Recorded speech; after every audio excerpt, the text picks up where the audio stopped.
Peace, Israel, and Yah bless. Thy righteousness is an everlasting righteousness, and thy law is the truth. Today is December the 1st, 2018, and the title of today's lesson is Israel, the Son of God, or the Son of Yah, has chosen his own way/path.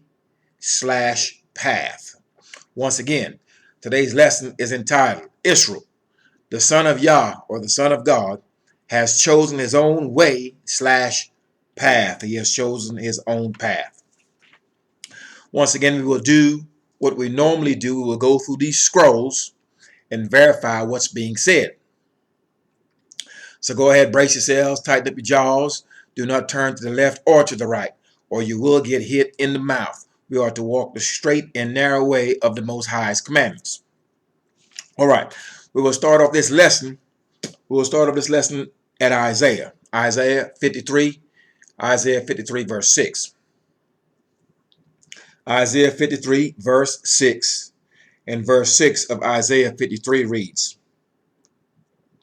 all we like sheep have gone astray. That's the entire house of Israel. We have turned everyone to his own way. Everyone is doing his own thing rather than what he's instructed to do. And Yah has laid upon him the iniquity of us all. Him who? People think this is JC. It is not. Let's turn to Nehemiah chapter 9. Nehemiah chapter 9. So we're seeing here clearly in Isaiah 53 where the house of Israel has gone astray, and every man has decided to go his own way, go his own path, do his own thing outside of what he was commanded to do. Now let's go to Nehemiah chapter 9, verse 32. Nehemiah chapter 9. Verse 32 of Nehemiah chapter 9 reads, now therefore, our strong one, or our God, the great, the mighty, and the terrible strong one, who keepeth covenant and mercy, let not all the trouble seem little before thee, that have come upon us, on our kings, on our princes, and our priests, and on our prophets, and on our fathers, and on all thy people, since the time of the kings of Assyria unto this day. So once again, and I have stated before, when you're dealing with the book of Isaiah and you look at Isaiah chapter 53, it's number one, addressing the whole house of Israel as a whole, all 13 tribes. That's counting Levi, okay? All 13 families. It's dealing with the governors. It's dealing with the priests. It's dealing with the prophets. And it's dealing with the people as a whole. Okay, so this is what really validates and backs up Isaiah 53, verse 6. He's speaking here clearly about the kings who are the governors, the princes who are the men leaders in the midst of the house of Israel, the priests, and the prophets, and our fathers of old. So Isaiah 53 is not speaking of no one person at any time. It's addressing the entire house of Israel, especially the governors, the priests, the prophets, and the people as a whole. Okay, so the whole house of Israel, from its priests to its prophets to its governors, okay, the whole house has gone astray. All right. Now, let's go to Isaiah chapter 66.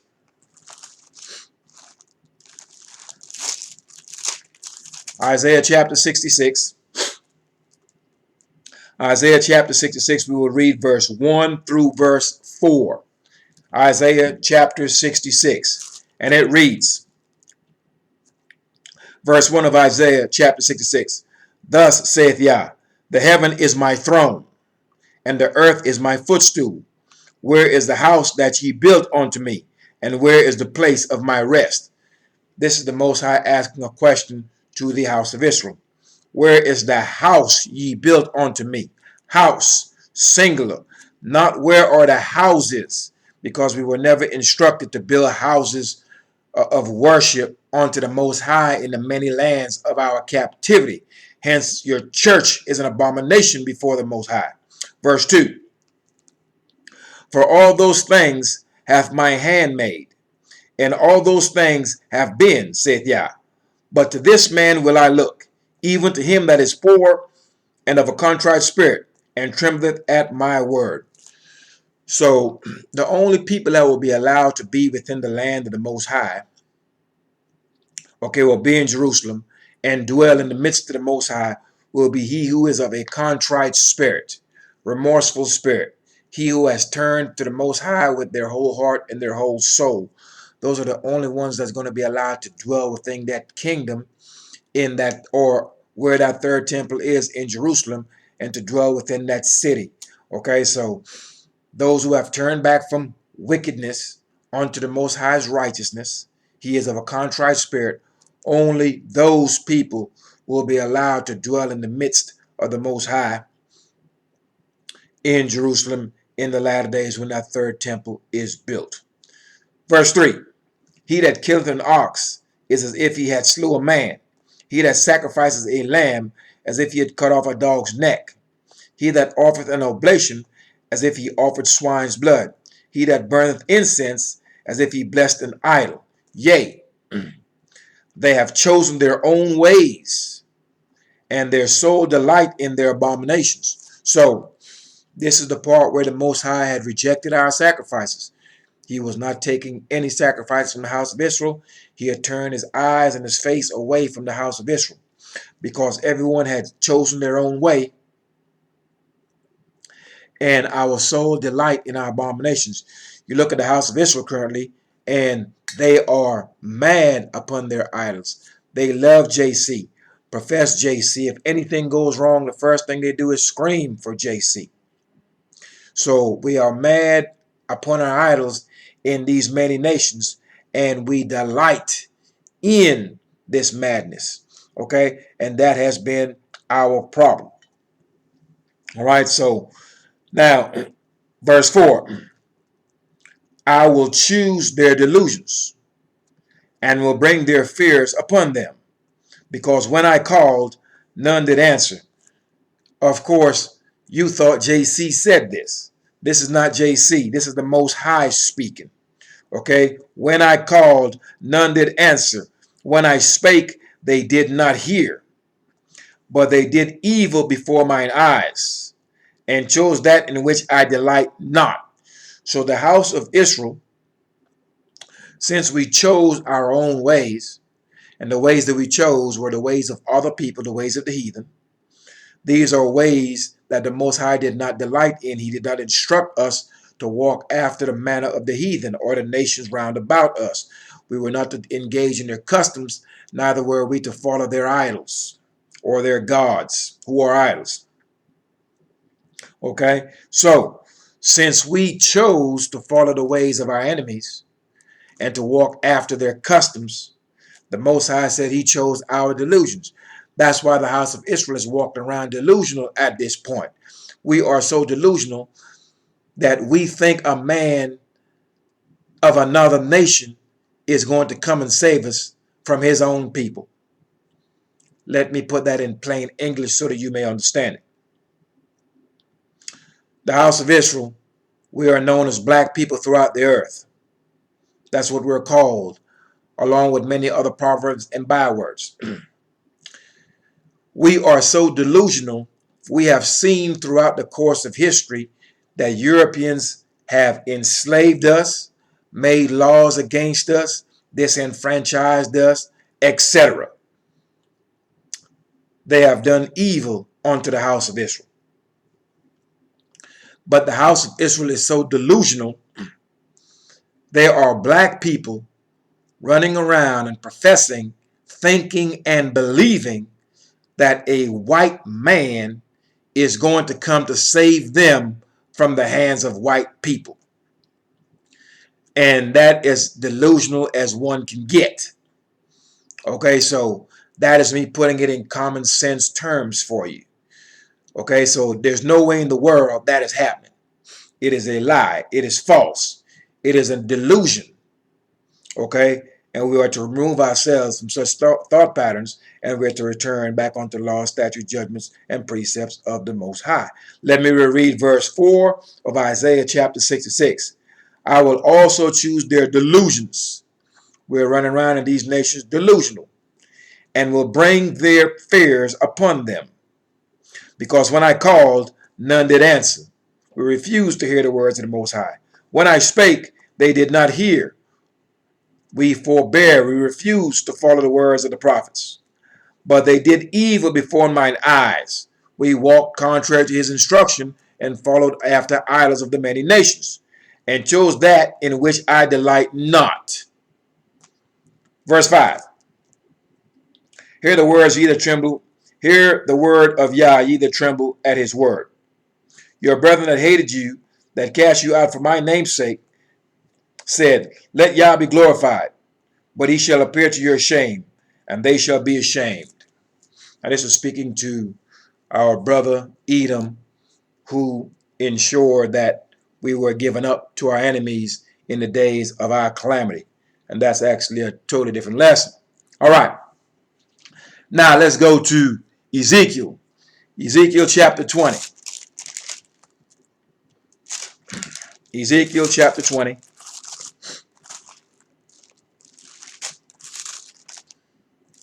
Ezekiel chapter 20. And we will cover a good bit of Ezekiel chapter 20. All right, Ezekiel chapter 20, we will start at verse 23. I've got it extremely warm in this house. I'm actually sweating a little bit in this wintertime. All right, Ezekiel chapter 20. All right, and we will start off at verse 23. Ezekiel chapter 20, verse 23. And verse 23 reads, I lifted up my hand unto them also in the wilderness, that I would scatter them among the heathen, and disperse them throughout the countries. That's where we are right now. The Most High lifted up his hands, okay, that he would scatter us and disperse us because we refuse to hear the Most High's word. Verse 24. Because they had not executed my judgments, but have despised, hated my statutes, and have polluted my Sabbaths. The house of Israel nowadays don't keep the Sabbath. Friday dark, Saturday dark. They're out buying, selling, partying, shopping, you name it. Okay? And their eyes were after their father's idols. Our father's idols in these nations have been JC. Okay, we are after the idols of our fathers. Okay, so the same idolatry that our forefathers have taken part in, the children, we are also engaged, well, the vast majority of us, we are engaged in the same idolatrous behavior. And that has been our problem. Okay? Verse 25. Wherefore I gave them also statutes that were not good, and judgments whereby they should not live. In other words, we chose our own way. So the Most High is like, pretty much, is this the way you want to go? Well, then go this way. But this way is death and destruction. But we were warned by Moshe that we were given a choice. Choose life, obeying the law, statutes, judgments, and precepts of the Most High. Choose death, walking contrary to the law, statutes, judgments, and precepts of the Most High. And the house of Israel chose to walk contrary to the Most High's law. Hence, we are in these many nations scattered and confused. We are delusional, okay? And we're walking after statues that are not good. JC, statues on our neck, Christianity, Islam, you name them, okay? And these are things that are not good. Now, let's jump down to verse 26. Verse 26 reads, and I polluted them in their own gifts, in that they caused to pass through the fire all that opened the matrix, or all that opened the womb, that I might make them desolate, to the end that they may know that I am Yah. Okay, so we have been polluting our own gifts, all right? Because all of our children that were born, okay, what we were doing with our children, we were offering them up onto the many deities, and the Most High was displeased with these actions. Verse 27. All right, verse 27. Therefore, Son of Man, speak unto the house of Israel, not unto the whole wide world, unto the house of Israel, and say unto them, Thus saith Yah, yet in this your fathers have blasphemed me, in that they have committed a trespass against me. Okay, so our forefathers have trespassed the Most High. We have blasphemed him. I have a video up letting us know, or letting you know exactly how we have blasphemed the Most High in these many nations. Okay, anything that happened, our people are quick to scream JC this and JC that. Okay, and they're giving honor and paying homage to an idol, and they're not sanctifying the Most High. This is a sin. This is blasphemous. Okay, and we're not to do these things. All right, let's go down. Let's go down to verse 29. Verse 29, the same chapter, Ezekiel chapter 20. Verse 29 reads, Then I said unto them, What is the high place whereunto ye go? And the name thereof is called Bama unto this day. So the Most High wanted to know exactly where, or what was the name of this high place in which you're going to give praises unto these idols. Today's modern day high place is known as a church, and they have 3 and 4 of them to a block.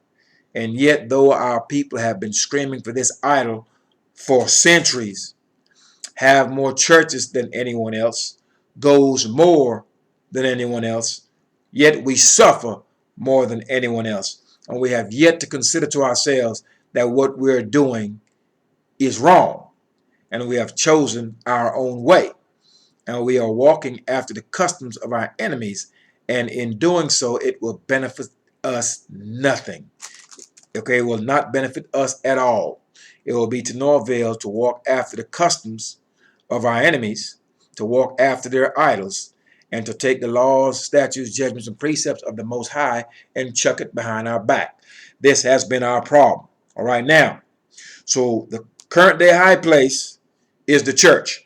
And I want you to understand, notice that as our sons and our daughters are being killed in the streets, what is happening is the first thing that we're being told, well, you know, he's a church-going man and he loved the Lord and all of that. Why is he dead? Okay, so, and why do they continue to be dead each and every weekend, the young men? And the Most High did slay, he would slay our old and our young. He would have no mercy, he would have no pity. And if on a daily basis, when you look at your news, you cannot look and verify and testify that the Most High is doing exactly what he said he would do to us, then clearly when you read this book, you have no understanding. Because for all the things that the Most High said that he would do to the house of Israel, I can see them every time I turn on my news. And some of you, depending on where you live, you can see it when you step out of your house. Okay, so we're to consider these things. Verse 30. Wherefore, say unto the house of Israel, not unto the whole wide world, unto the house of Israel, those 13 families. Thus saith Yah, Are ye polluted after the manner of your fathers, and commit ye whoredoms after their abominations? So the Most High is asking a question to the house of Israel.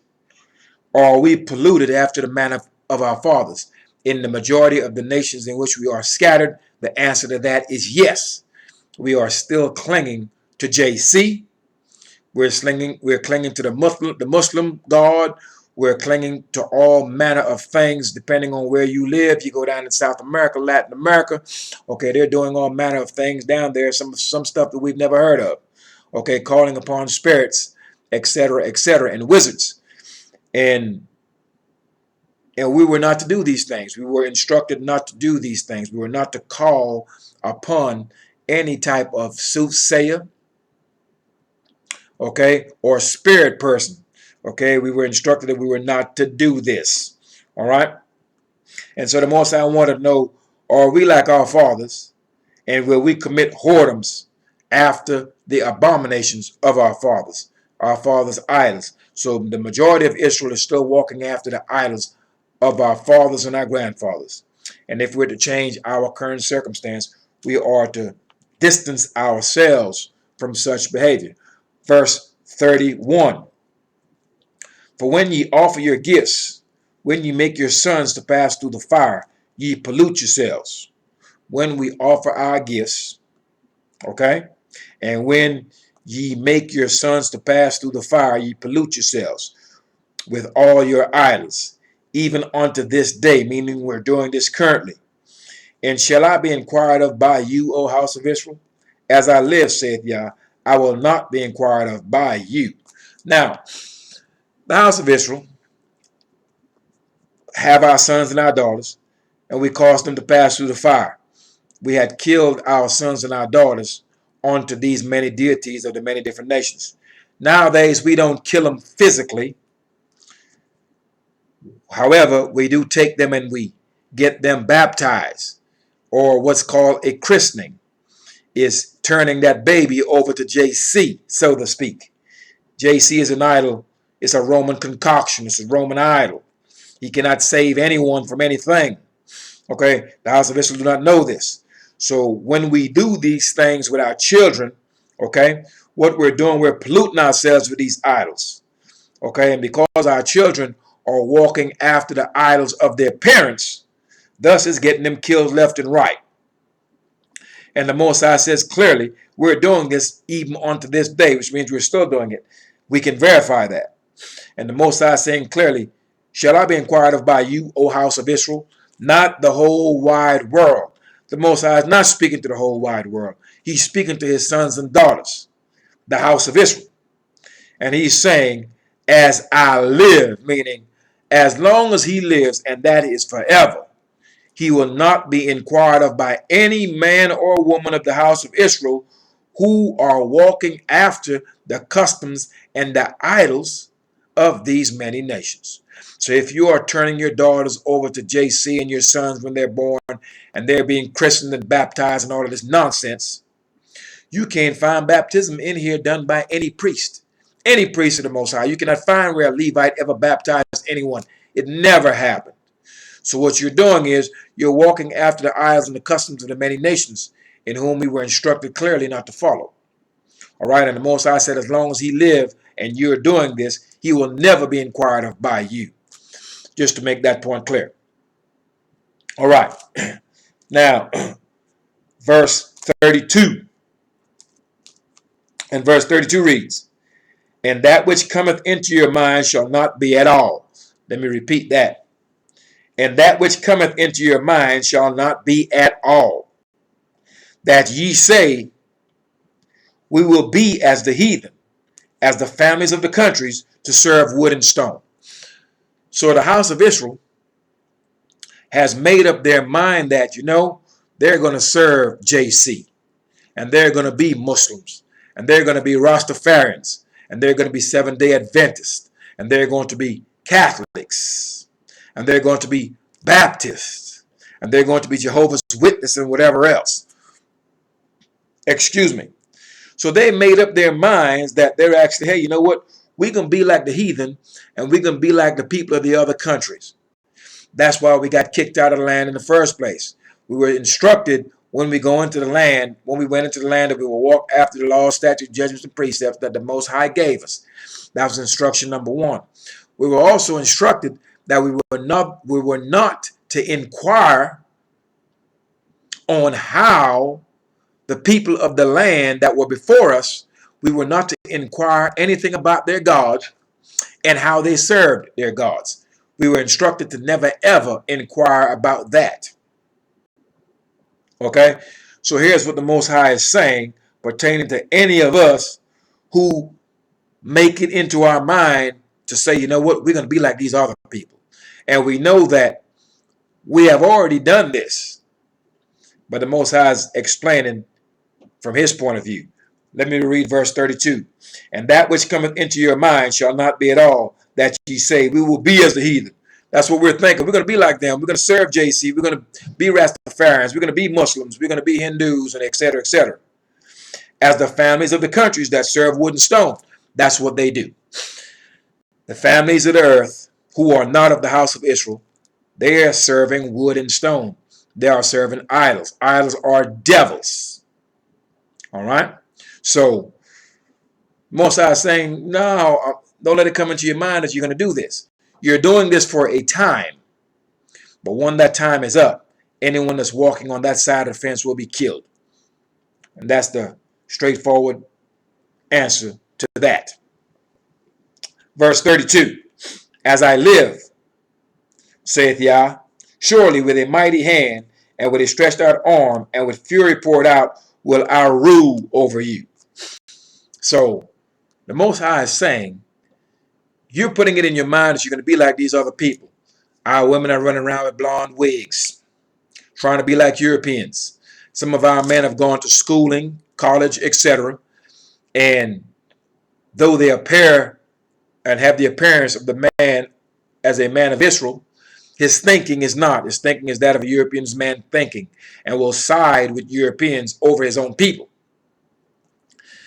because he has chosen his own way.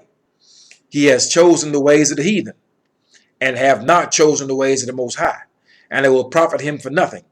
Any Israelite that chooses to walk after the ways of his enemies, or after the ways of idols, or after the ways of his enemies and their customs, if you choose this, the end of you is your ruin. Just so you understand that. Let's look, for example, before we go to verse 34, let's look at the British Empire. Okay, let's look at America. Let's look at Spain and all the other nations that have conquered and destroyed our people. All the other European nations that have done this. We know in America the system of government they call a democratic form of government. It is actually a republic, but they call it a democratic system of government. So let's run with that. All right, now we know under democracy that our people have been enslaved. We know under democracy our people have been killed unjustly. We know under democracy there have been laws and statutes that were not good, that was formed against our people to keep us underfoot. We understand clearly, if we look at democracy, those who created it, if we look at the system itself and those who created that system, we can see clearly it has had an adverse effect on our people. It has not done us any good. It has been evil towards our people. So, to think that the house of Israel would actually try to be a part of a system that's been harmful to them, it's delusional. It's delusional. A man, a righteous man, cannot take part in something that is wicked and think somehow he's going to turn that wickedness into righteousness. It doesn't work that way. This system is evil. Those who created it are evil. And it has had an adverse effect on our people. There's no way, no how that a man of Israel or a woman of Israel or the house of Israel as a whole can ever grab a hold of or take a hold of an evil system and make it righteous. Evil systems are devised by evil people. And righteous people do not have the power to make something that is evil righteous. So there's no way, no how, us running for office and being a part of this system. You could be the president, you could be the mayor, you could be the city council member, you could be the governor, you could be whatever you want to be. You are partaking in a system that is evil. It is a system that has harmed our people for centuries and continue to do it today. You being a part of that system, no way, no how can you make that which is evil righteous. So we understand that clearly. And that's why the Most High will have to rule over us, because we will continue to seek after that which is harmful to us. And that is part of our state of delusion. Verse 34. In case you forgot, we're in Ezekiel chapter 20, and we're at verse 34. And I will bring you out from the people, and will gather you out of the countries wherein ye are scattered. We are scattered currently, so the Most High is saying he's going to bring us out. All right? With a mighty hand, and with a stretched out arm, and with fury poured out. So when he brings us out of these nations, it's going to be ugly for these nations once he brings us out. And then once he brings us out, anyone that's walking contrary to his law is going to be ugly for them. He's going to kill them. Verse 35. And I will bring you into the wilderness of the people, and there will I plead with you face to face. He pleaded with us face to face in the wilderness. Do you remember how that turned out? Only 2 people went into the land, Joshua, Caleb. Everyone else, he killed them off systematically for 40 years. So you understand clearly that the Most High is not to be provoked. When he's pleading with you face to face, it's not a conference. Okay? It is judgment. And if you're walking contrary, it's going to result in your death. All right, now, verse 36. Like as I pleaded with your fathers in the wilderness, he killed them. Of the land of Egypt, so will I plead with you, saith Yah. Go back and read Exodus and see exactly how he pleaded with us in the wilderness. Verse 37.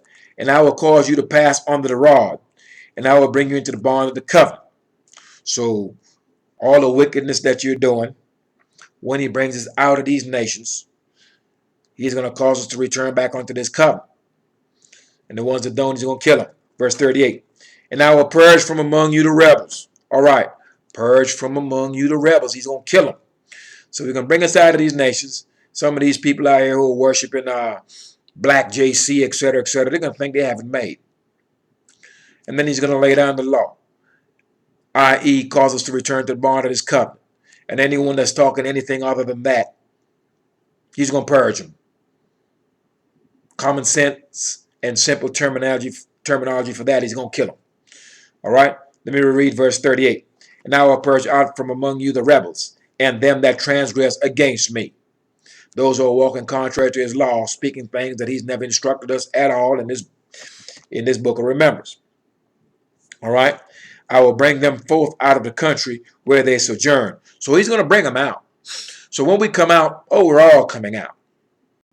Just like Egypt, similar to coming out of Egypt.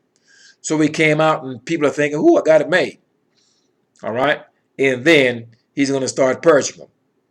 Okay? Separating the rebels. Killing the rebels. Okay? Let me read that. I will bring them forth out of the country where they sojourn. And they shall not enter into the land of Israel. And ye shall know that I am Yah. Once again, similar to coming out of Egypt. But let's look at the coming out of Egypt aspect and how that took place. Before we came out of Egypt, keep in mind, a nation's money is how it's able to sustain itself, keep its people happy, fight wars, protect itself. Money buys weaponry.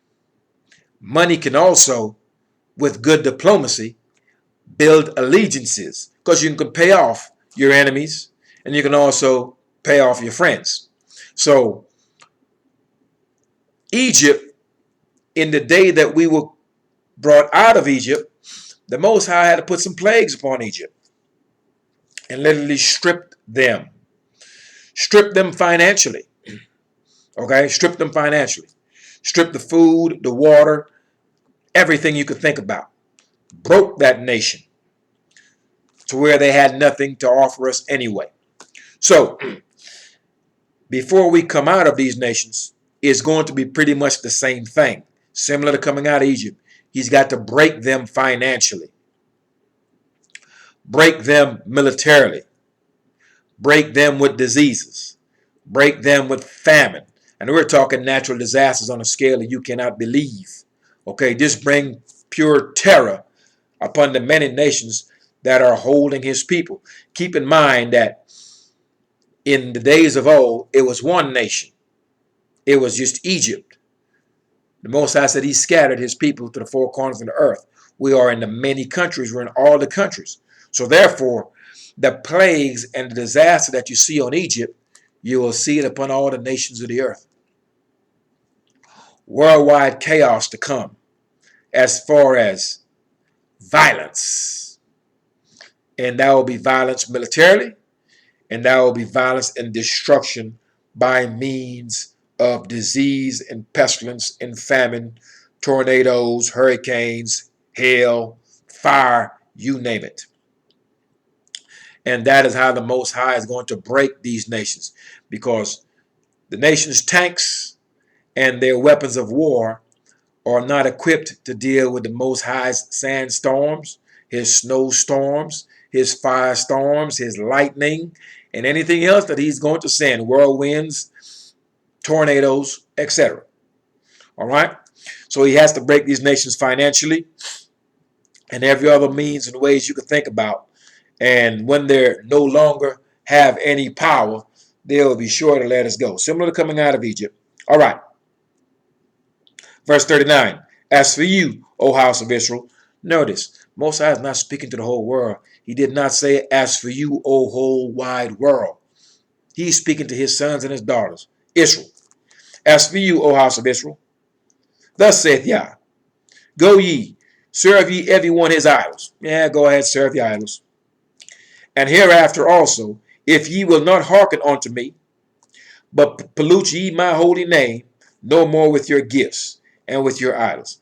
That's when the Most High said, go ahead, do your thing, serve your idols, but do not pollute my holy name with your gifts or with your idols. In other words, don't come up towards my altar with no type of sacrifice. I'm rejecting you and your sacrifice. At this point on, you're cut off. So the Most High had cut off the house of Israel, all those who are walking after idols and polluting the Most High's holy name. And we are in the midst of these many nations blaspheming the Most High daily. Verse 40. For in my holy mountain, in the mountain of the height of Israel, shall Yah thy strong one. Excuse me, let me read that. For in my holy mountain, in the mountain of the height of Israel, saith Yah, there shall all the house of Israel, all of them in the land, serve me. So the house of Israel will serve him in the land, in the holy land, in Jerusalem. There will I accept them, and will require your offerings. Once again, you can only offer offerings, sacrifices, vows, etc. in one place. Pay your tithe in one place. That's at his holy mountain, at his temple, and that's in Jerusalem. That's only one place on earth. Okay? So the Most High says, there will I accept them, and there will I require your offerings, and the first fruits of your oblations with all your holy things. So all the holy things dedicated to the Most High, all our vows, all our sacrifices, okay, and all our tithe, they're to be offered in one place. And that's the place where the Most High chooses. That will be his holy mountain. That will be Jerusalem. That will be that third temple once it's built. Verse 41. I will accept you with your sweet savor when I bring you out from the people. He's going to bring us out of these many nations and gather you out of the countries. You've got to come out of all these places we're in, okay? And wherein ye have been scattered. And I will be sanctified in you before the heathen. So all the heathen is going to be shocked that we are the house of Israel, the very people that they have been kicking in the face for centuries, the very people that they have made laws against, they have killed, they have ostracized, etc., etc., etc. Now I want you to think of this. Imagine the fear of the many nations when the Most High lift up his hands against them, just like he lifted up his hand against the Egyptians. And the Egyptians realized, whoa, these are indeed the people of the Most High. And how fearful they were. They said, we be all dead men. Let these Israelites go, get them out of here. You want my gold, take everything I've got. Just leave. Because we understand it is your God doing this to us. And he's doing this on your behalf. That's why we have Passover. All right. So instead of this Egypt realizing and recognizing this, all the nations of the earth is going to realize and recognize this, because he's going to punish them all, because we are in all the nations of the earth and they are all complicit in the collusion to keep us on the foot. If you read Psalms 83, it makes that clear. So they're all in cahoots together against the children of Israel. So they're all going to be punished for it.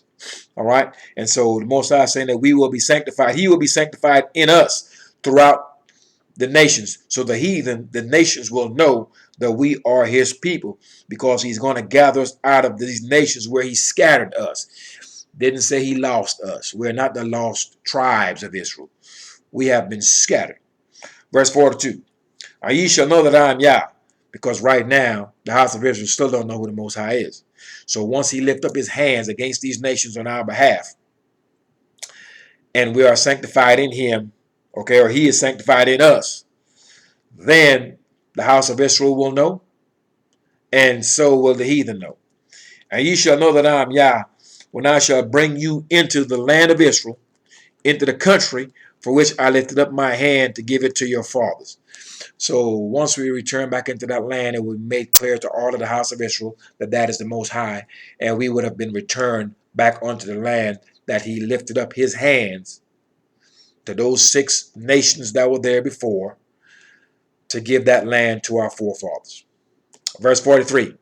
And there shall you remember your ways and your doings, wherein ye have defiled, where ye have been defiled, and ye shall loathe yourselves in your own sight for all your evils that ye have committed. So the house of Israel, we are yet to understand that we have actually transgressed the Most High. We have hurt him, we have pierced him, we have wounded him, and thus he has done the same to us. But we're so caught up in following the ways and customs of other people, we have taken hold of their vanity. And we are no longer subscribing and dealing with the Most High and his laws. We have taken hold of JC and whatever else. However, once we return back into the land, the Most High is going to bring us to remembrance, and he's going to lay it all out for us to understand exactly what has transpired and why. And once it is laid out for us and we clearly understand it, then we will break down and cry like babies, because we then will clearly understand what has happened, why it has happened. And so we make sure and that we will know and remember not to ever do that again. Okay, so we will clearly have an understanding of that when the Most High give us a nice little talking to once we have arrived into the land. But those who arrive back into the land are going to be the ones of the contrite spirit anyway. So we will have an understanding, and we would have turned to the law, statutes, judgments, and precepts. That's how we're able to get back into the land. But he's going to give us a much more detailed understanding of what went down and why. Okay, verse 44, last verse. And ye shall know that I am Yah, when I have wrought with you for my name's sake, not according to your wicked ways, not according to your corrupt doings, O ye house of Israel, saith Yah.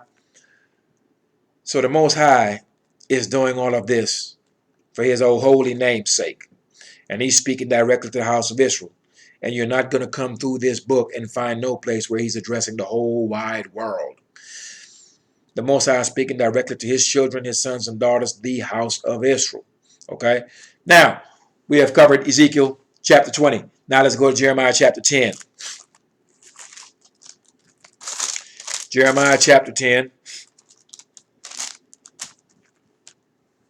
Jeremiah chapter 10, and we will read a few verses out of Jeremiah chapter 10. Jeremiah chapter 10 verse 1 reads, Hear ye the word which Yah speaketh unto you, O house of Israel. Once again, when the Most High is speaking, he's speaking to the house of Israel. He is not speaking to the whole wide world. This lie that somehow God loves the world and all of that nonsense, and JC died for the sins of the world, these are lies. When you go through this book and you see where the Most High is speaking, he's addressing the house of Israel via one of his prophets who are also of the house of Israel. So we understand that. Verse 2, Thus saith Yah, learn not the ways of the heathen, and be not dismayed at the signs of heaven, for the heathen are dismayed at them. All right, let's look at that. We're not to be dismayed at the signs of heaven. The luminaries are for signs and seasons. That's it. We're not to be in awe of it, or we're not to be dismayed by it. Now, if you look at the heathen, they're busy trying to send spaceships up there. They are consumed with the study of the stars and trying to understand it and trying to make spaceships to go to wherever they're trying to go to. And we were warned not to take part in this behavior. All right. Now, verse 3. For the customs of the people are vain. The customs of the people are vanity. They are lies. They are worthless. For one cutteth a tree out of the forest, the work of the hands of the workman with the axe. This pertains to your Christmas tree. And you can see this. You go down and go into the forest, cut down a tree, set it with wood, nail it in place, put gold and silver trimming around the tree, put a star at the top of it. You have JC swinging on a tree someplace, etc., etc. These are customs of old. These are pagan ways of old. You call it Christmas. When you look at the laws of the Most High, Leviticus chapter 23 and Deuteronomy chapter 16, you look at the Most High's laws, and he lays out his laws and his feast days, etc. There's no feast day called Christmas. There's no feast day called Easter. These are pagan. These are customs of the Romans, and they're ancient customs. And we're instructed never ever to walk after these people. Now, verse 14. Let's jump to verse 14. We read verse 1 through 3. Okay, 1 through 3 of Jeremiah chapter 10. Let's stay in the same chapter, and let's go down to verse 15 of Jeremiah chapter 10. And verse 15 of Jeremiah chapter 10 reads, They are vanity and the work of errors. In the time of their visitation, they shall perish. Once again, when we look at these many nations, okay, the work of errors used to be to where a goldsmith would have to forge a cross. Now they have molds of crosses and molds of JC to where they can make a mold and make it quickly, whether it be a cross or whether it be JC on the cross. Okay, all of these things are vanity. They're lies. They're worthless. They are the work of errors. It is an error to do this. Okay, and in the time of their visitation, they shall perish. The Most High is going to remove all the idols of the earth. All right, verse 16. The portion of Jacob is not like them, for he is the former of all things, and Israel is the rod of his inheritance. YHWH is his name. So once again, our portion, what we are to get, no one else can get, because we are the sons and daughters of the Most High. Okay, for he is the former of all things, and Israel is the rod of his inheritance. The former of all things is the Most High, and Israel is the rod of his inheritance. Israel is the son. The son inherits that of the father. The whole earth belongs to the father. And if Israel is his son, then the whole earth belongs to us. Simple. Okay? Now, let's move down to verse 18. Verse 18 of the same chapter, Jeremiah chapter 10. Verse 18 reads, For thus saith Yah, Behold, I will sling out the inhabitants of the land at this once, and will distress them, that they may find it so. Verse 19, Woe is me for my hurt. I hope you heard that. Woe is me for my hurt. My wound is grievous. But I said, truly, this is a grief that I must bear it. And I must bear it. Verse 20. Now I want you to understand who's speaking here. Let's go back to verse 18. For thus saith Yah. Remember I said we hurt the Most High. We pierced him. We wounded him. We hurt him.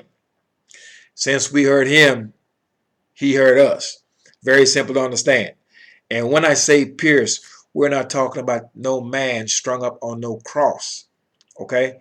We pierced him. We hurt him when we chose to walk contrary to his law.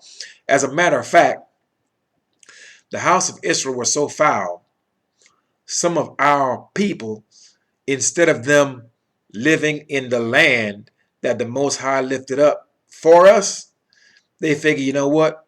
Before I have to live here and obey all these rules, I'll go live in another land someplace else. That's what our people have done. That's how foul we have been. Ungrateful, absolutely ungrateful. So when you go into this book and you read all the things that the Most High had done for us and had promised unto us, the protections that he afforded us, the blessings that he gave unto us, when you read all of these things and then you look at our behavior after all these good things were done, you would kind of get a clear understanding of why we are suffering the way we are in the earth today, because of our transgression, because we have been ungrateful. And that's a nice way to put it.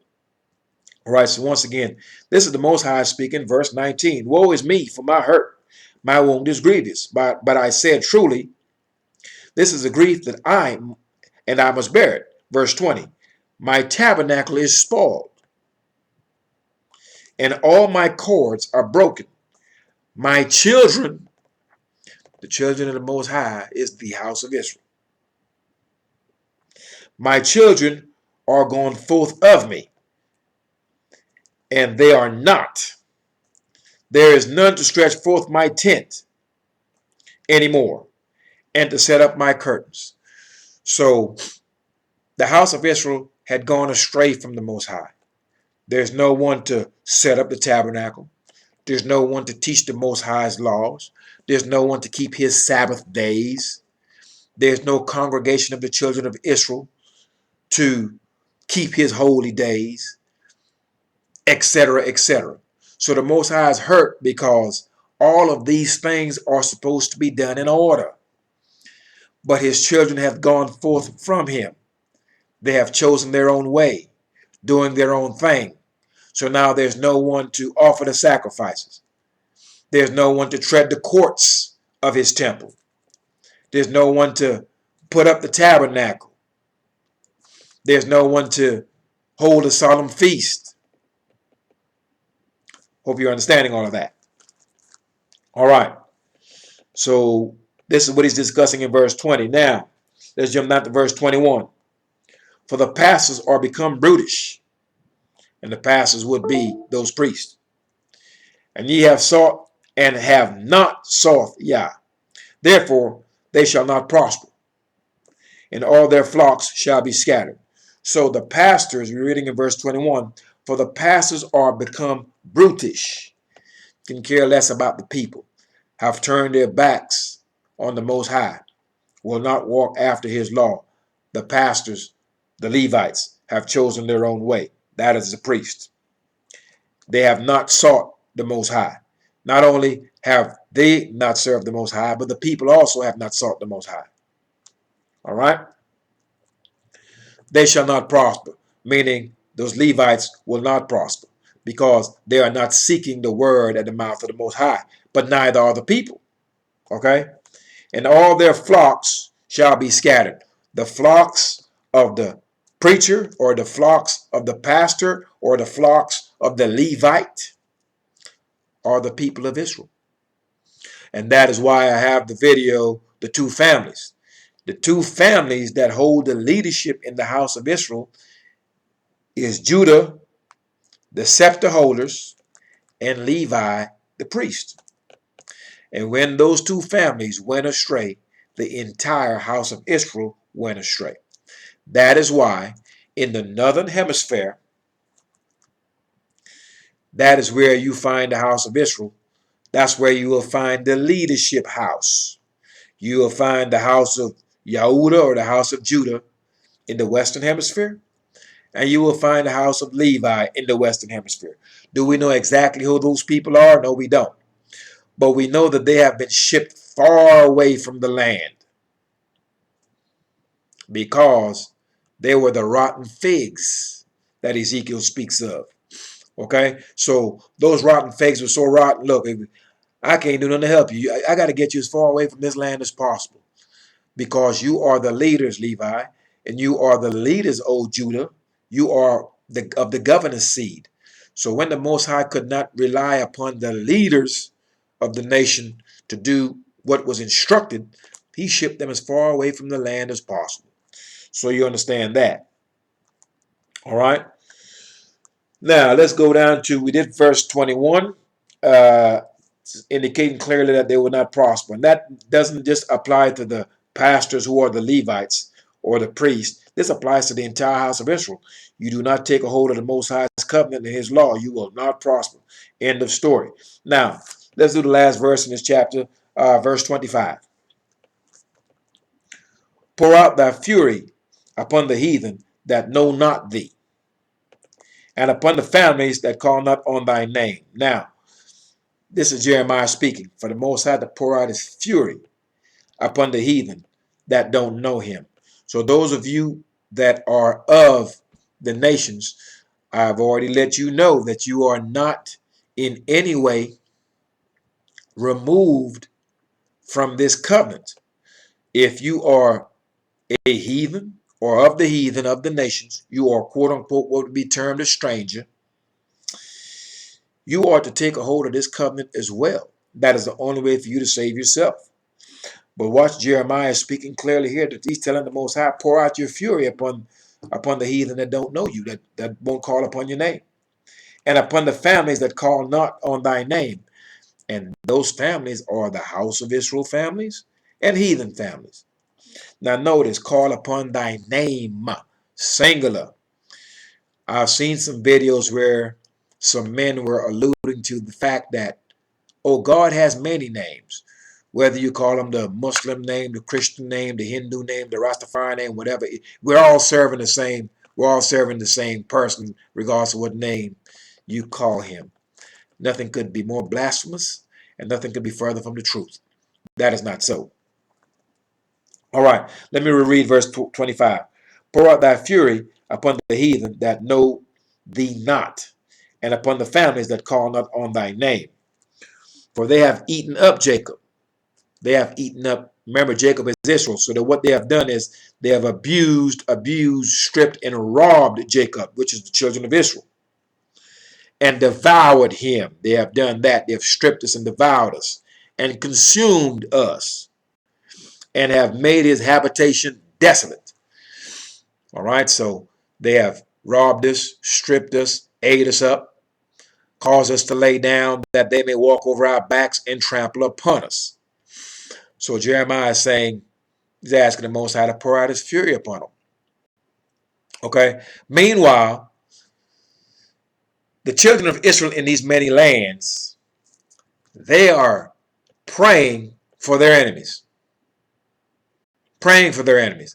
And when their sons are shot down and killed in the street, they are crying, begging, pleading for their idol. And then they turn around and saying, I forgive those of you who killed my son or my daughter, and I'm going to pray for you. That's delusional. That's delusional.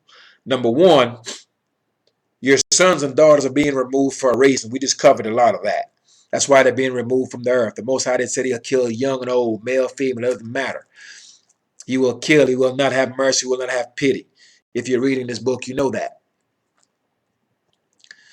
Because we have turned towards these idols and the customs of these many different people that have oppressed us.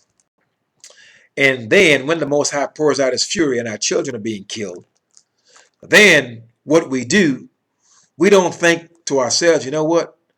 Maybe I'm calling upon the wrong person. Maybe I'm calling upon an idol. That doesn't even cross our minds. The first thing that we've been told to do is to accept beatdowns. So therefore, when our enemies kills our sons and our daughters, the first thing we want to do is we want to forgive our enemies and pray for them and ask for them to forgive. And so we want to take photo ops with them and hug them and all this other nonsense. That's why the Most High said clearly, he's going to have to break us of our enemies because we have cleaved unto them. So he's going to have to break us up. So what he's got to do, he's got to break our enemies. Got to break them. Because the Most High said the more he punishes us, the more we turn away from him. So the more he's sticking to us, the more we're loving and clinging towards our enemies and clinging towards these false idols of our enemies. But Jeremiah right here is not playing. Okay? Read David's Psalms. Read about David. There's no way when David's enemies go against him, David is praying for his enemies. It's not happening. It is not happening. There's no kick a man of Israel in the face and a man of Israel turn his face so you can kick him on the other side of the face. That's Christianity. That's nonsense. That's what has been used to pacify our people. You read our documentation here when you go through these scrolls, you will not find such behavior. Those that are the enemies of the house of Israel, the Most High is going to kill them. He says clearly what he's going to do to the enemies of his people. He's going to return their ways upon their own head, just like he did us. So, when your enemies are killing you and mistreating you, and you're begging to spare the lives of your enemies, you're delusional, because you can't find nowhere in here where our forefathers ever did such a thing. When the Assyrians came against us, when the Babylonians came and everyone else came, you can't find no man of Israel anywhere begging for the forgiveness of the Babylonian that killed an Israelite. You can't find it in here. So we are delusional people, and we need to wake up and get in this book and read it and study it. All right, now, last chapter. Let's go to, we're going to go one chapter over. Jeremiah chapter 11. We're going to read the entire chapter, and then we're going to wrap this lesson up. That way we understand clearly that we have taken a hold of vanity, walking after our own way, and the way in which we're walking is not the way that was instructed to us in the days of old. And like I said before, when it's all said and done, we will return back to the way things were at the beginning. Okay, and that's walking after the Most High's laws, statutes, judgments, and precepts. We were told in the wilderness, we were warned strictly by Moshe, the things and the behaviors that we were doing in the wilderness, we were clearly instructed that once you get into the land, you're not to do any of these things. And we know exactly how that went. We went into the land and we did exactly that, which we were instructed not to do. And so now we're in the midst of these many nations, and we're doing the same things that we were instructed not to do in the wilderness. So we were doing it in the wilderness. What did he do? He killed us off. So now we're in the nations doing the same thing, getting ready to go into the land. Okay, so right now we had it two ways. In the wilderness, he was preparing a place for us. The place the Most High prepared for us is what's known as the land of Canaan, currently referred to as the land of Israel. The Most High did not prepare a place for us in the sky. The Most High did not have someone die for us and go up in the sky to prepare a place for us. He made it plain the place that he prepared for us is Canaan. Now, while that place was being prepared for us and we were in the wilderness, we were given instructions before we went into that land. Very simple. And those who could not conform themselves to order were killed before they could get into the land. So now instead of one country, we're in all the countries of the earth. And it's the same thing. So you're hearing this word.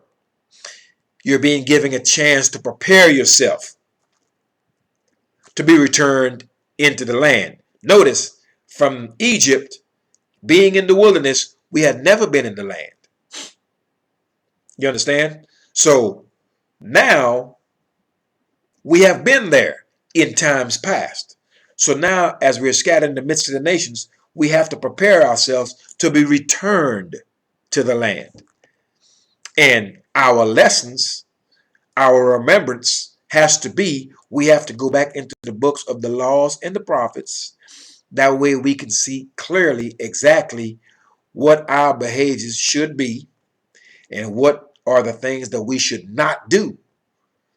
Not only for us to get there, but what are we to do and not to do once we do get there. So these are some of the things that we have to take clearly into consideration It's similar to coming out of Egypt. It's just going to be worse for the simple fact that this is going to happen. The plagues, etc., that hit Egypt, which is one nation, is going to hit the entire earth and all the countries of the earth, because all the countries of the earth has the house of Israel lodged in it someplace, and the house of Israel is on the foot. All right, Jeremiah chapter 11, verse 1. The word that came to Jeremiah from Yah, saying, Hear ye the words of this covenant, and speak unto the men of Judah and to the inhabitants of Jerusalem. All right. Once again, Most High is telling Jeremiah, Hear ye the words of this covenant, and speak unto the men of Judah. That's the southern kingdom. And to the inhabitants of Jerusalem. All of this is southern kingdom. Nowhere do you read in here that the Most High said, Speak unto the whole wide world, every man and every woman in it. Doesn't say that. Verse 3. And say thou unto them, Thus saith Yah, the strong one of Israel, Cursed be the man that obeyeth not the words of this covenant. All right. Anyone that does not observe the words of this covenant is a cursed man. Hope you understand that. Verse 4. Which I commanded your fathers in the day that I brought them forth out of the land of Egypt. All right, so you understand exactly what covenant we're talking about. So the Most High is saying, let the house of Israel know, let the inhabitants of Jerusalem know, let the men of Judah know that any man that does not obey this covenant is cursed. Then he also going to say exactly what covenant. He makes it plain. The covenant which I commanded your fathers in the day that I brought them forth out of the land of Egypt, from the iron furnace, saying, Obey my voice and do them, according to all which I commanded you.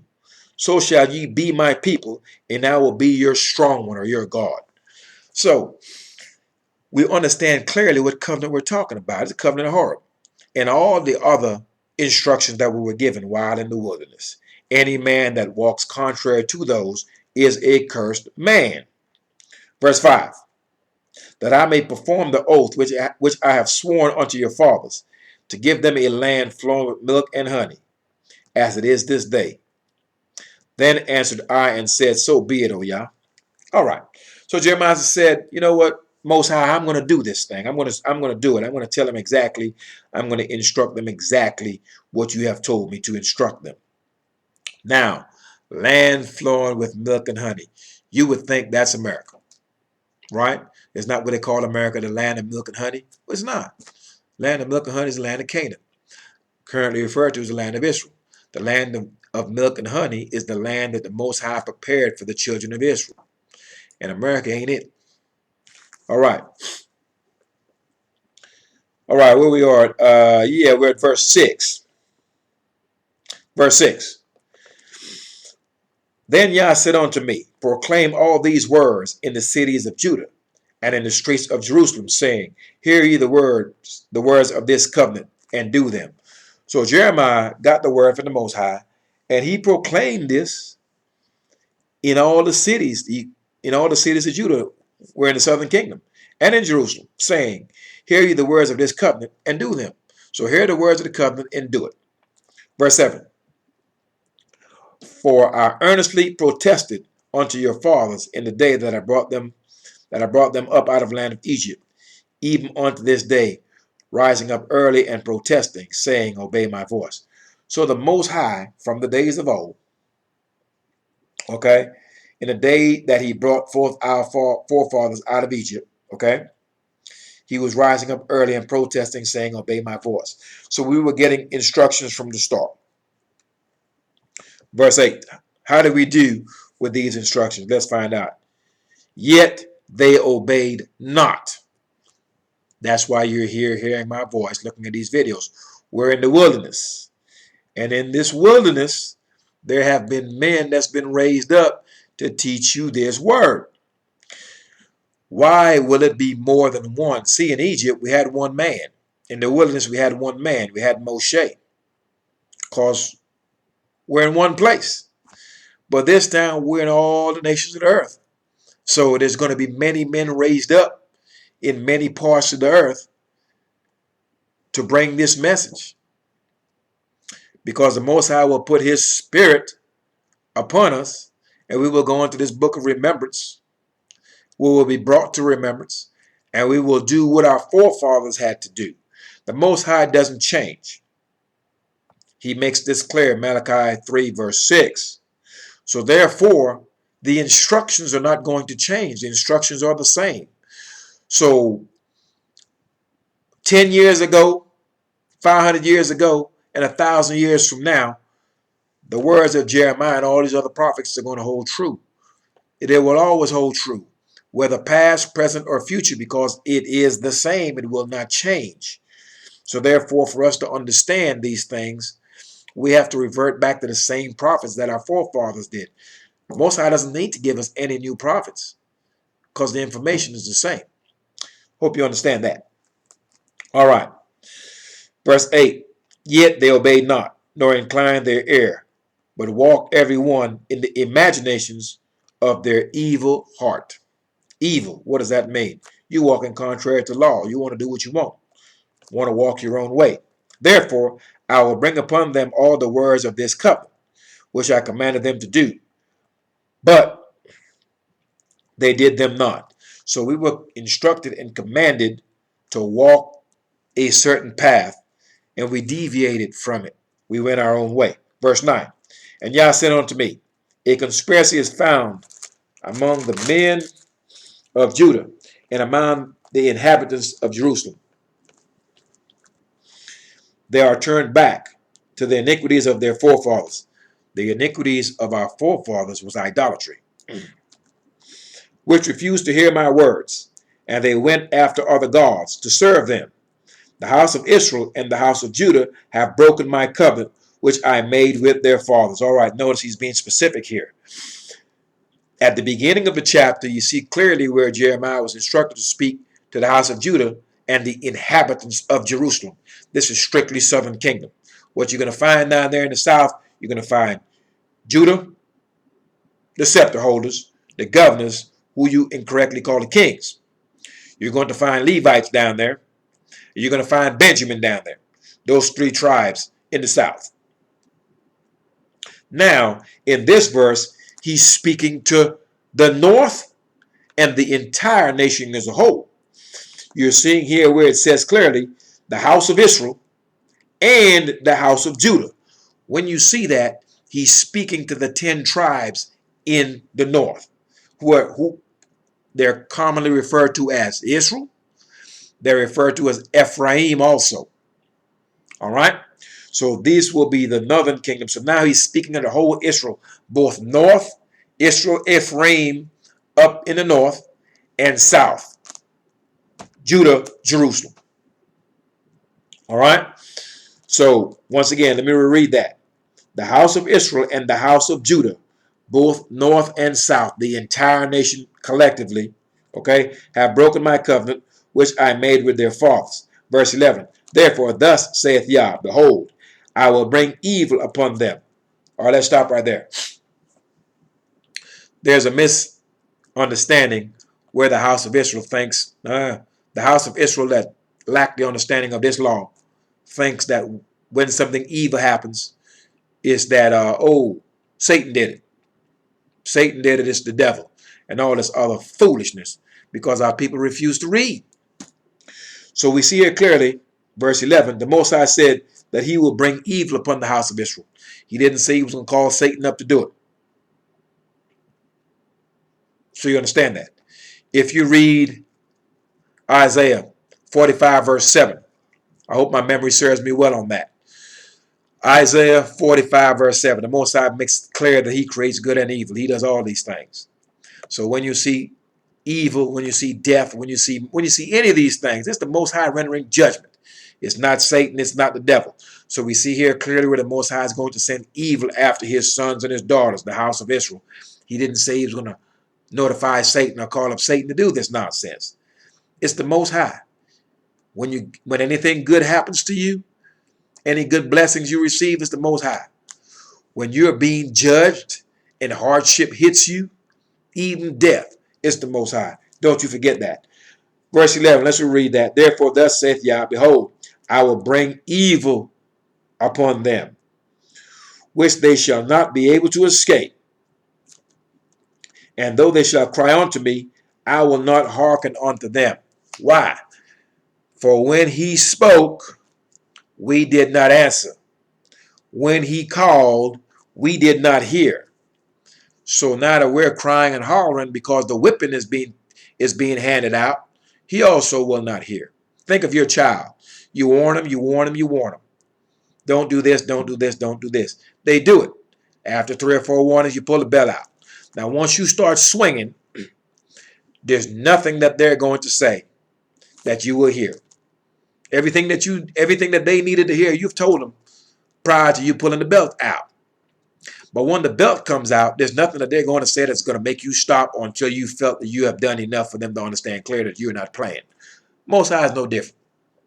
Okay? So you understand that. So once the whipping begins, once the chastisement begins and the correction begins, we can cry, we can holler, we can scream, we can do all that. Most High is not hearing anything we've got to say. And that's why you see our people on the news every day, our mothers, our grandmothers, our aunts, our uncles, our fathers, etc., on the news crying for the injustice, to see their young nephews shot down, to see their young sons shot down, etc., etc., etc. These are the judgments of the Most High. That's the fury of the Most High. And you can cry all you want, holler all you want. He's not going to hear you. And when you start crying and hollering out for the name of idols, he's going to just light you up even more. Simple as that. And that's why these killings are not stopping. That's why the affliction is not stopping. That's why the gentrification is not stopping. Yeah. So you clearly understand exactly why these things are happening.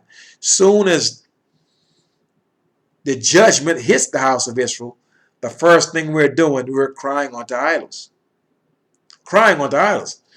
Not understanding if we were walking after the law, statute, judgment, and precept that we were giving at the first, we wouldn't be seeing those fierce judgments in the first place. But we don't know this because our people refuse to read. Okay? So once we go into this book of remembrance and we read it, then when we start seeing these harsh judgments come upon us, we can kind of, this is why it's happening, because I'm in error. Let me correct my ways, and the Most High will have mercy upon me. Okay? But when the judgment comes, our people don't know why it's happening to them. They start screaming and professing and calling upon the name of an idol, and thus the Most High just increases their punishment. He's already not listening to them anyway. We just read that. All right? Verse 12. Then shall the cities of Judah and the inhabitants of Jerusalem go and cry unto the gods whom they offer incense, but they shall not save them at all in the time of their trouble. All right. That's important. So our sons getting shot in the street, our sons being framed and locked up. Our sons are killing our sons. Our sons are disrespecting our daughters, etc., etc. Our sons are disrespecting the elderly, the women, etc. There's chaos in the house of Israel, disrespect in the house of Israel, absolute lawlessness in the house of Israel. And for this lawlessness, and for walking on our own path, doing our own thing, and that which we're doing is walking after the customs of the many nations, the Most High has poured out his fury upon us.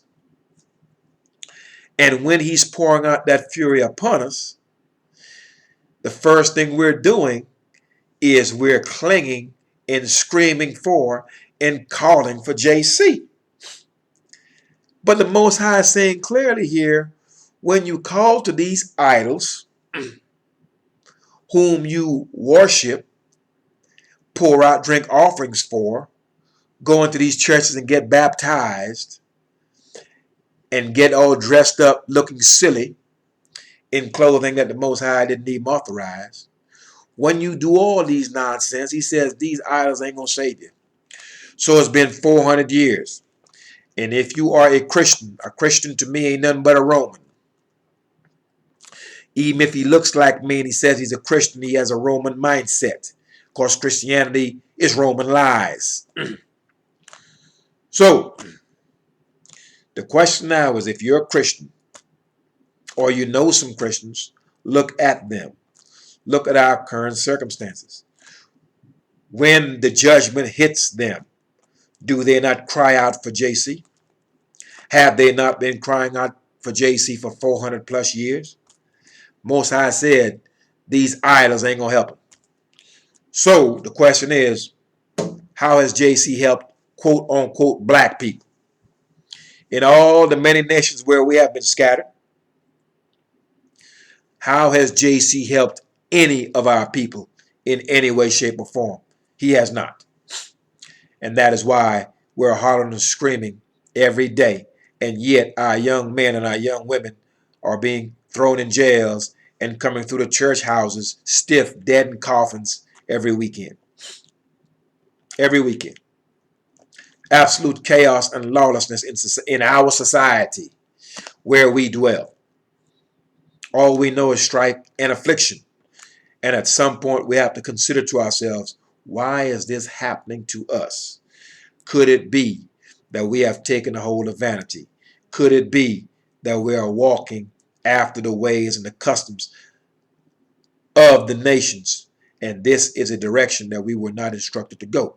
Something to think about. So the Most High is saying, when he decides to put this judgment and pour his fury out upon the children of Israel, and they try and turn to cry and holler onto these idols that they've been serving, go to your idols. See if these idols will save you. And he says clearly they will not. I will read that before we continue. Verse 12, Jeremiah chapter 11.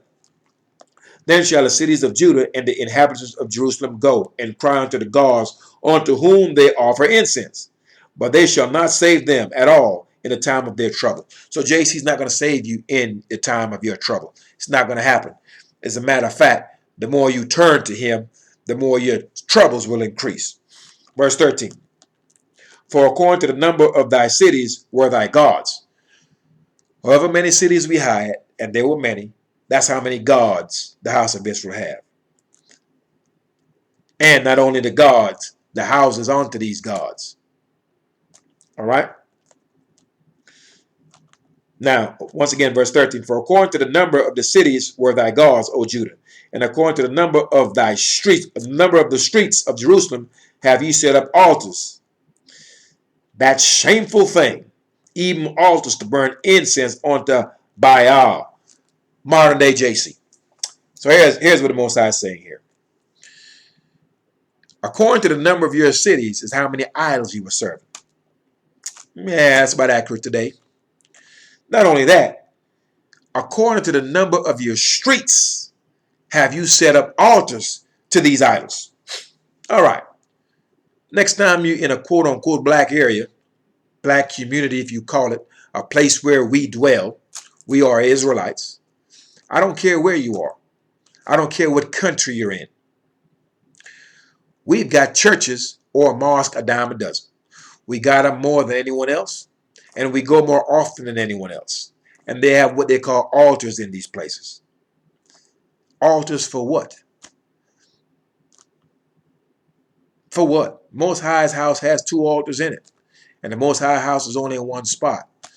So any place other than Jerusalem, Mount Moriah, and there is no temple there right now. So if you got an altar someplace, you're doing something you're not supposed to be doing in the land of your captivity. In the land of your captivity. So we have altars based on the number of streets that our cities have. And that is true because based on the amount of cities we've got, that's how many churches we've got. All for naught. The church is not the house of the Most High. Look at the video, Yah's temple, God's house. We make it plain to you that the Most High only had one house, one spot. 2 of them were built. They were both destroyed. The third one will be on the same spot. All right? So we're not to be setting up altars and building any buildings onto Baal, modern day JC. Verse 14. Therefore, pray not thou for this people, neither lift up a cry or prayer for them, for I will not hear them in the time that they cry unto me for their trouble. So the Most High is telling Jeremiah, don't even worry about lifting up your hands for them. Don't worry about praying for them, because I'm not going to hear them. Excuse me. I'm not going to hear them. So, in all our struggles that we have been through, can you not bear witness that when we cry, no one hears us, no one hears you, no one pays attention to you, no one cares anything about you? Can you not bear witness to that? Most High said he's not going to hear anything you got to say. Nothing. So don't even worry about praying for these people, because when they start hollering and screaming, when I pour out my fury upon them, I'm not going to hear them. So our people in the many nations, what is our sentiment? We feel ignored. We feel disenfranchised. We're not listened to. We're not given any type of consideration, no respect, absolute chaos, etc., etc., etc., etc. All it is the Most High is validating his word. But you will not be able to see this and connect the dots if you have not returned unto the Most High's law. If you're not, then the Most High said clearly he will not be inquired of by you, and you will be walking after the ways of the heathen, and you will be confused, delusional. You will be out here thinking that somehow you can be a part of democracy and somehow change that wickedness to righteousness. You will be walking around in these nations thinking, after all the history that you can read and pull up and study and see for yourself right now of how Europeans have treated our people, you still think that a European will come back and save you from the hands of Europeans, i.e. white Jesus. Silly. Absolutely silly. And delusion. You can't find a black man right now, quote unquote, that can save you from the hands of Europeans. What make you think a black man is coming back to save you from the hands of Europeans? That's silly. So whether you take this JC and make him black or white, it's all silly. It's all made up, and it's all an idol. His color doesn't change the context of the whole story. It's false. Next. So we understand clear that the Most High is telling Jeremiah, don't pray for them, because when the trouble hit, I'm not going to hear him. Verse 15. What hath my beloved to do in mine house, seeing she has wrought lewdness? This is the house of Israel, with many, and the holy flesh is passed from thee. When thou doest evil, then thou rejoice. True, we do evil, we rejoice. We're in these church houses, breakdancing, doing the worm, hollering and screaming, giving all types of praises, rejoicing in an idol. Some of us are robbing and stealing and rejoicing in that. Some of us are committing adulteries. And our men get together, talk, laugh, joke, and rejoice about that. I've seen it. So we are actually, we have chosen our own way, and none of it is good. And it would be to our destruction should we continue going our own way. Verse 16, Yah called thy name, a green olive tree, fair and of goodly fruit. With the noise of a great tumult, he has kindled fire upon it, and the branches of it are broken. This is the house of Israel. So the Most High had called us a goodly green olive tree. We were fair and a goodly fruit. But somehow, some way, we got rotten.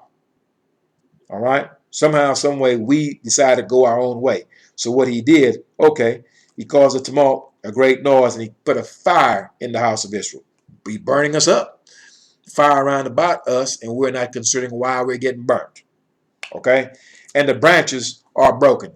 A tree produces branches. All right? So he broke the branches. He broke the families, all 13 of them. They're split up, they're scattered, and they're against each other. He caused madness in the house of Israel. Okay? So the branches are broken. All the different families of the house of Israel are broken. The tree is broken. Okay? Verse 14. For YHWH that planted thee has pronounced evil against thee. We are the pleasant plant of the Most High. We are the vine, the pleasant vine of the Most High. He planted us. Okay? But he pronounced evil against us because we decided to walk contrary to him. All right.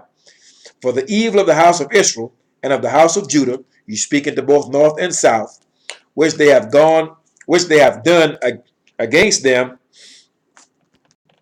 against themselves to provoke me to anger in offering incense unto Baal.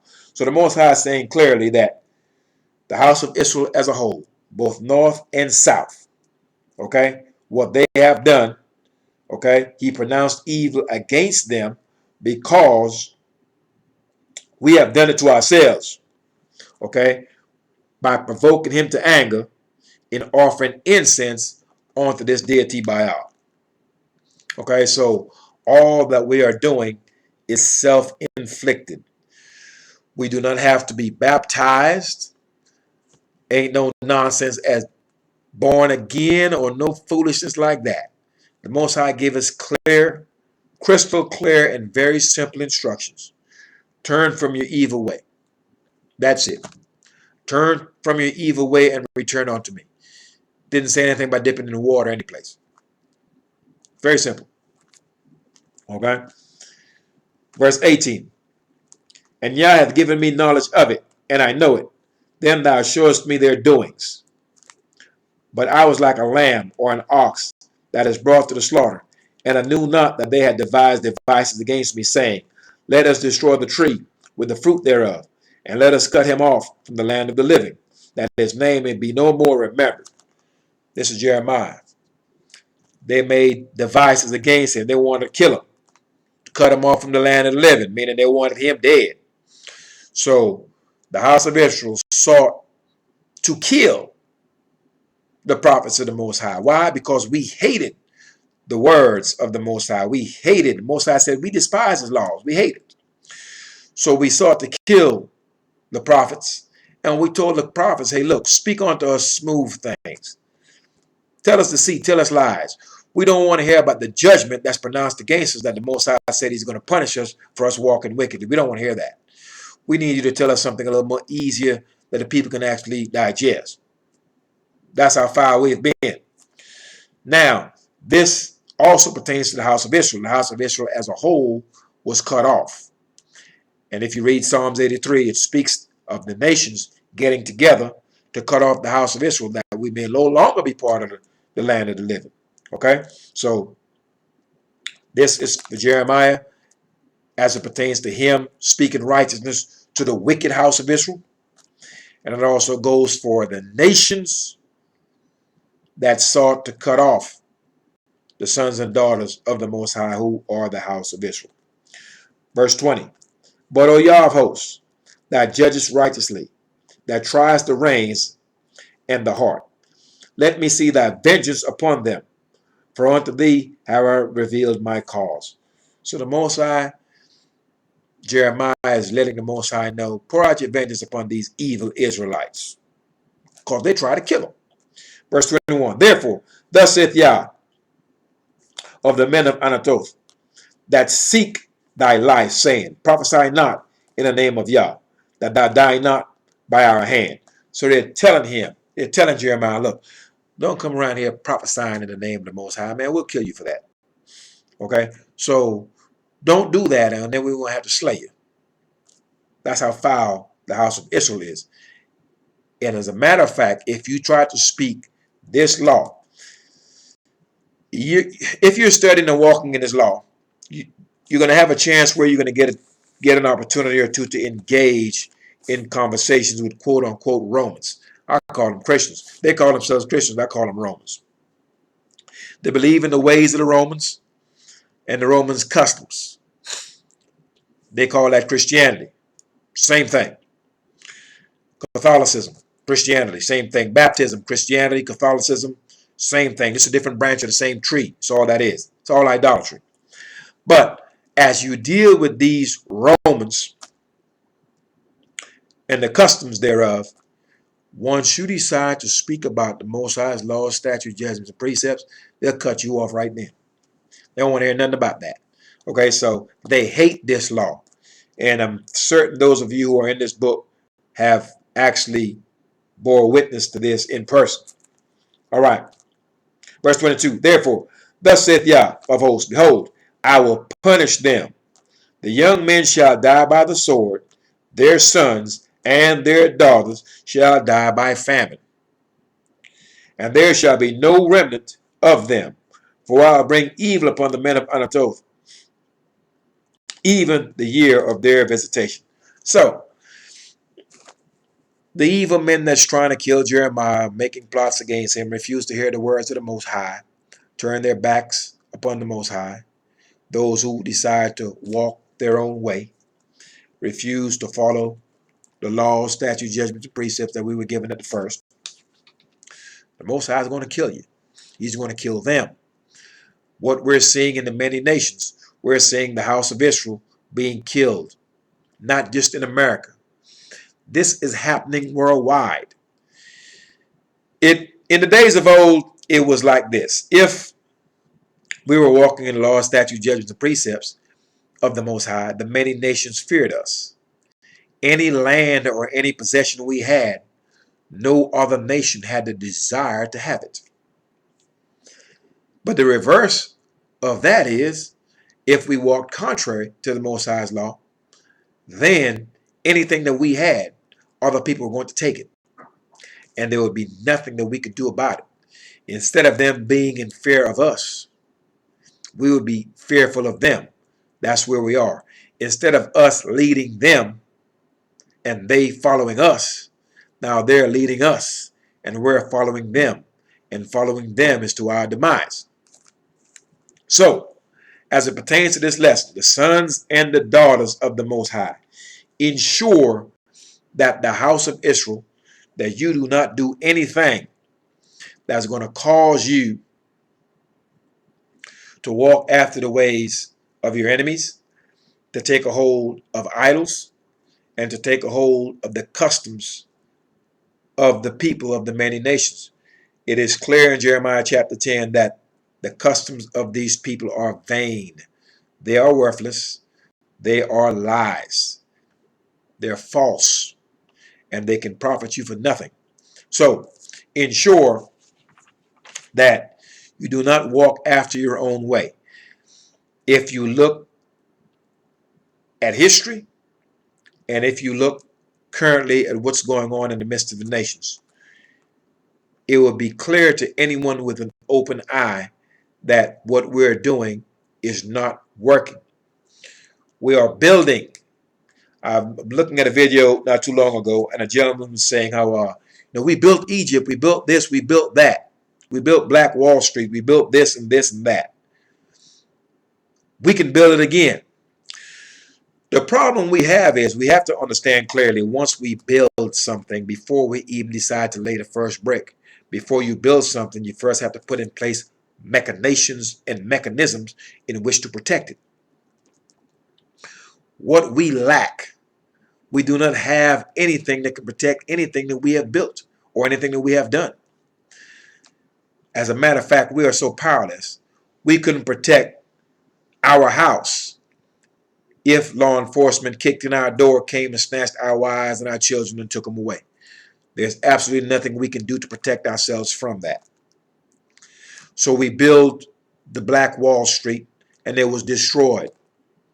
We're trying to build many things to be a part of the iron, to be a part of these many nations and their customs. Everything that we have tried to be a part of the many nations that we're in, it has failed us. It is not working. And there's a reason for that. We're not to be a part of it in the first place. So if we're going to build something, we first must consider, okay, what is going to be my means of protecting that which I'm about to build? And the fact of the matter is, we are powerless to protect anything that we build in the midst of the heathen. I want you to keep that in mind, and I want you to consider that. For there are many of our men, many men of Israel that are on YouTube that is teaching positive things.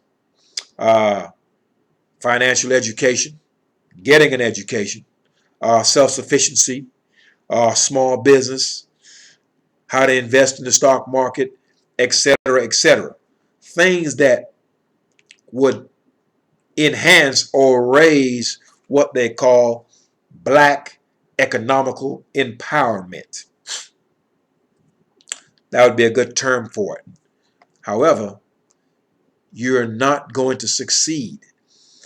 What is being suggested, we have tried it before and have been successful for a time until it was destroyed. It was destroyed because there was no means and mechanism in place to protect that which was built. And since it was not done in righteousness, since it was not done using these laws, statutes, judgments, and precepts, the Most High is going to destroy it because it is using the customs, the thinking, the machinations, and the systems of the heathen. And we were clearly instructed not to take a hold of the ways of the heathen. So when we start deciding to go into the start, all these are ways of the heathen, we're going to fail. You may succeed for a time, but in the end, the Most High is going to destroy it. You're trying to take part in wickedness, unbeknownst to you. But you should know, because the whole system, for all the centuries that we've been in captivity, we know that the system of government and the people that institutionalize this system of government, it's been an evil system. And an evil system is created by evil people. Let's be straight with that.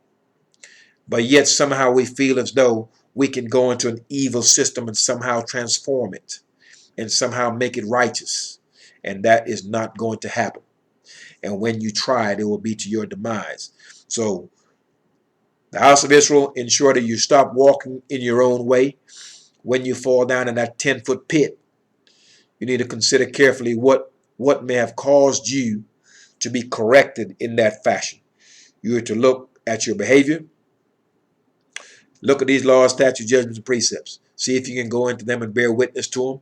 And hopefully, I hope that the lesson causes you to consider and that you should go into this book and read it for yourself.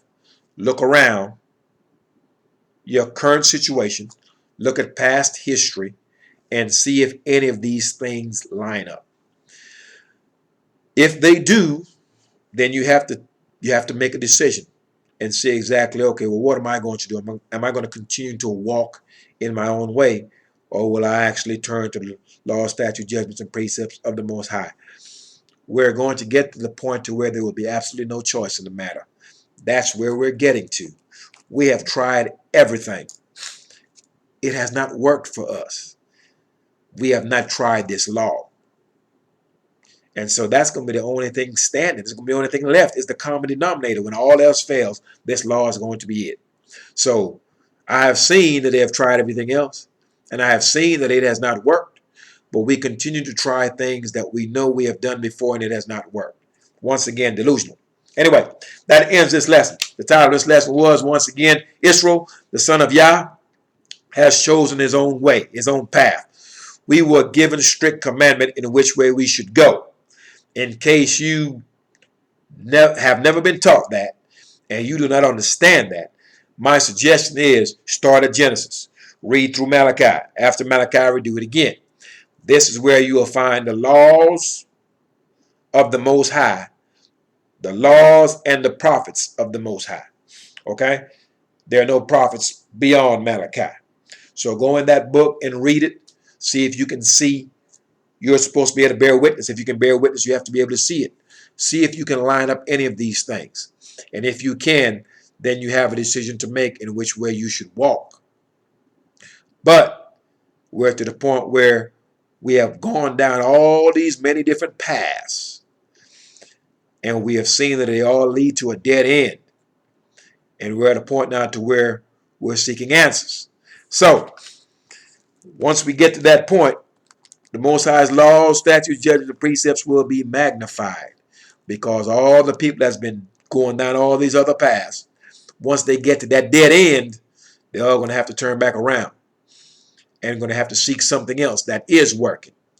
And that is where the Most High will magnify himself and magnify those who are walking in his law, statutes, judgments, and precepts. And those men will be able to help give guidance and usher the people in the way that they should walk. Anyway, thy righteousness is an everlasting righteousness, and thy law is the truth. Walk after the Most High's law, statutes, judgments, and precepts, and do not figure to yourself that you will ever be like the heathen and that you will ever prosper taking part in their ways and their customs, and worse yet, walking after their idols. Peace, Israel, and Yah bless. Thy righteousness is an everlasting righteousness, and thy law is the truth.